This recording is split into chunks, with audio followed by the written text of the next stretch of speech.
What's up, everybody? Welcome to another edition of The Word on Woodward. I'm Daniella alongside Art Regner, and joining us today, Michael Rasmussen. Michael, congratulations are in order. You got engaged over the All-Star break, so congratulations. Thank you. It was good. Nice trip, and it was nice to get that done, and a dream come true. So congratulations to you too. Thank you. I do have to know, were you nervous at all? No, I wasn't. No. All right. No. Okay. Well, with that said, I want to know, besides your fiance, I'm sure is, really, really happy about it. How happy were your parents? I mean, were they overjoyed too? Yeah, they were.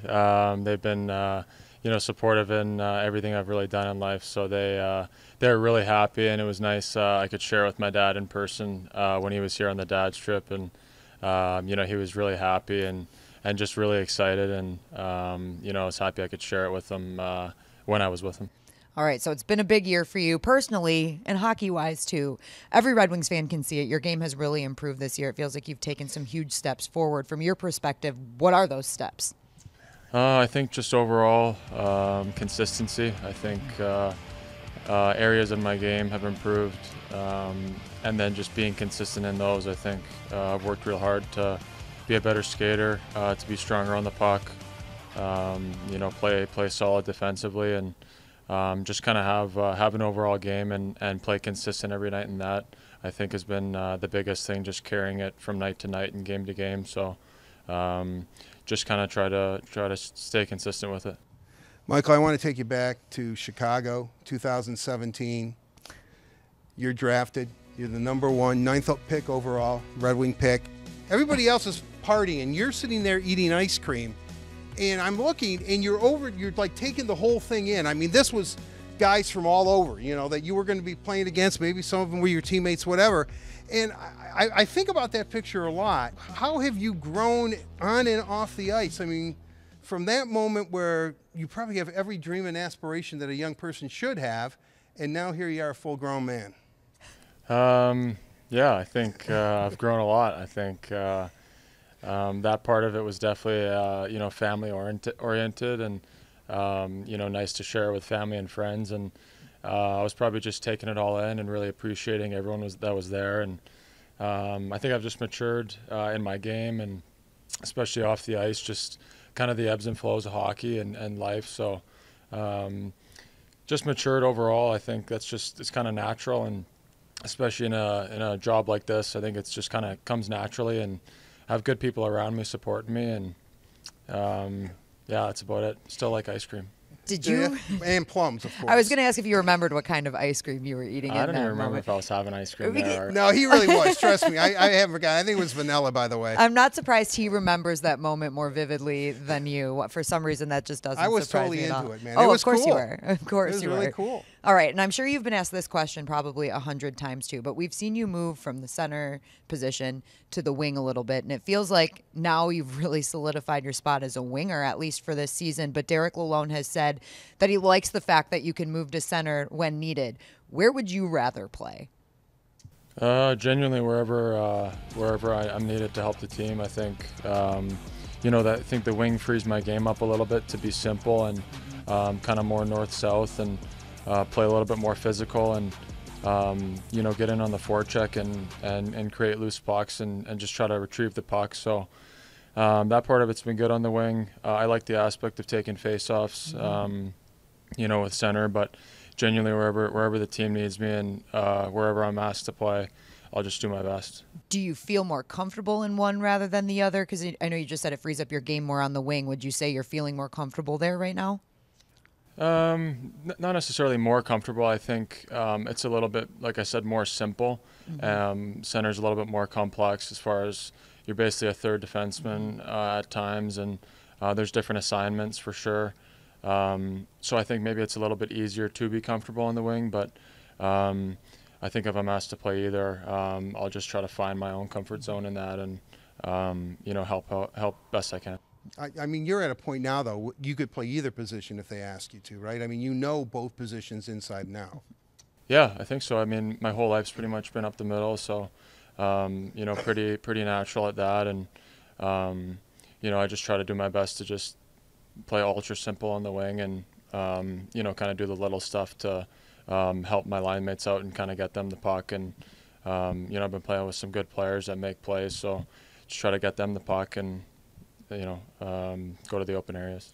Definitely been playing with some good players. Your line has been excellent. Andrew Kopp, David Perron, and you guys have really built some chemistry. And it feels like a big line that always makes an impact. What do you like about the three of you? Yeah, I think we kind of all bring something different. I think Copper's so good at kind of carrying the puck up the ice and moving it through the zones, and he makes really good plays over the blue line, and he's really good defensively. So that really takes a lot of pressure off of me and DP, and DP's a shooter, and he gets in open spots and gets himself really good looks and makes good plays, and has a really strong stick, so he's good on the forecheck and really battles, and I think it's just kind of a good combo, and we all kind of like to play that cycle game and kind of just wear the other team down and create stuff out of that. We talked about how you've improved this season, and obviously last offseason, Steve Yzerman brought in some new players, some more talent for you guys to work with this year, and we can see the improvements in this team. Being a part of that, what feels different this year than what happened last year?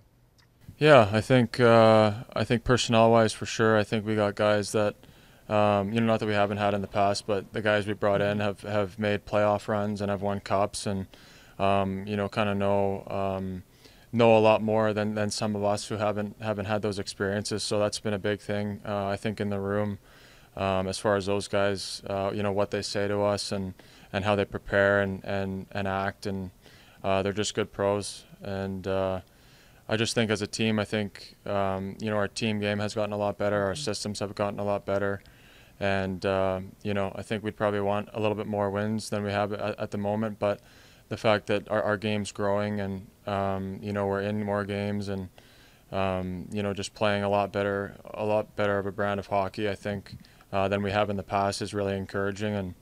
And we still got a lot of games to go, and just really got to make a push and keep getting better as a group and individually.